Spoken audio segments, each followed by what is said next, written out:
পিছিয়ে পড়া মানেই নিঃশেষ হয়ে যাওয়া নয়, প্রিয়জন ছেড়ে যাওয়া মানেই বেঁচে থাকাটা মূল্যহীন হয়ে যাওয়া নয়, এক দরজা থেকে ফিরিয়ে দেওয়ার মানেই সব দরজা বন্ধ হয়ে যাওয়া নয়।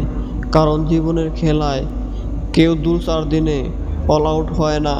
লাইভে টিভি সিরিয়াল 8-10টা এপিসোড হয়েই বন্ধ হয়ে যায় না। এক সাবজেক্ট বা এক সেমিস্টারের রেজাল্ট দিয়ে অনার্স মাস্টার্সের ওভারঅল সিজিপিএ নির্ধারণ হয় না।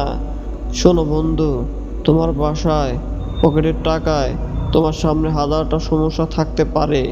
রাতের গরমে ছার পোকার কামড়ে তোমার জীবন অতিষ্ঠ হয়ে উঠতে পারে। তোমার বন্ধুদের প্রেমিকা সহ ফুচকা খাওয়ার ছবি দেখে তোমার অন্তরে হাহাকার করে উঠতে পারে।